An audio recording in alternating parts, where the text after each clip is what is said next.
సిద్దిపేట జిల్లా హుస్నాబాద్ పట్టణంలోని రెడ్డి కాలనీలో 7వ రోజు బతుకమ్మ వేడుకల్ని ఘనంగా నిర్వహించారు. 7 రకాల బతుకమ్మల్ని పేర్చి ఒకచోట పెట్టి కాలనీ పిల్లలంతా ఒకచోట చేరి బతుకమ్మ ఆటపాటలతో ఆడారు. బతుకమ్మ వాయనాన్ని ఇచ్చినట్లు తెలిపారు.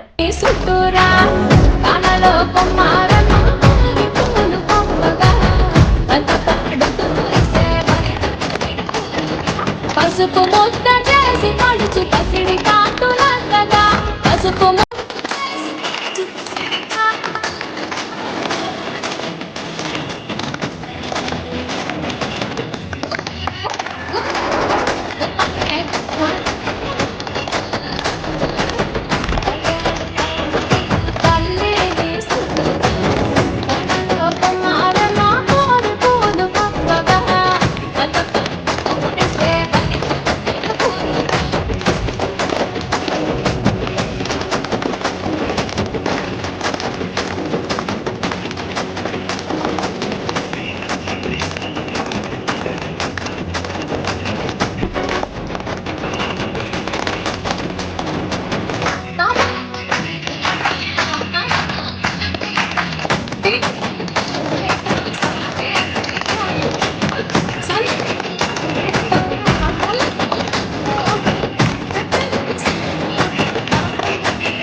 రెడ్డి కాలనీ వెంకటేశ్వర నగర్లో పుల్లూరు మహేష్ వాళ్ళ ఇంట్లో బతుకమ్మ సంబరాలు ప్రోగ్రాం జరిగింది.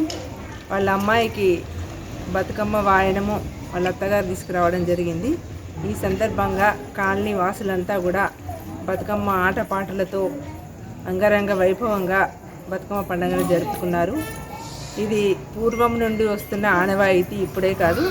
రకరకాల పూలతో తర్వాత పూల బతుకమ్మ, డబ్బుల బతుకమ్మ, పూసల బతుకమ్మ, ఇంకా కలువ పూలతో పసుపు కుంకుమ బతుకమ్మ, రకరకాలుగా అందరూ కూడా ఈ విధంగా పేర్చి మెట్టింటి నుండి పుట్టింటికి ఉన్న అమ్మాయికి ఇది ఇవ్వడం అనేది సారెతో బతుకమ్మలు అనేటివి కూడా ఇవ్వడం జరుగుతుంది. పూర్వకాలంలో కూడా కాగితాలతో పేర్చి ఆ బతుకమ్మను పుట్టింటికి పంపేవాళ్ళు. ఆ బతుకమ్మనే తీసుకువెళ్ళి సద్దుల బతుకమ్మ రోజు ఆడుకునేవాళ్ళు.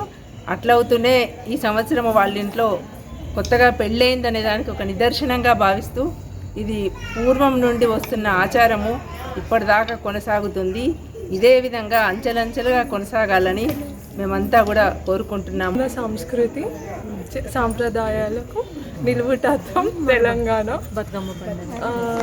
బతుకమ్మ పండుగ సందర్భంగా వాళ్ళు ఈరోజు రకరకాల బతుకమ్మలు తీసుకొచ్చారు.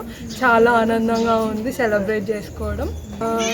పూసల బతుకమ్మ, పసుపు కుంకుమ బతుకమ్మ, పైసల బతుకమ్మ, చాక్లెట్ల బతుకమ్మ, ఇంకా కమలం పూల బతుకమ్మ, రకాలు బతుకమ్మలు తీసుకురావడం చాలా ఆనందంగా ఉంది. చాలా ఆనందంగా అందరితో సెలబ్రేట్ చేసుకోవడం హ్యాపీగా ఉంది.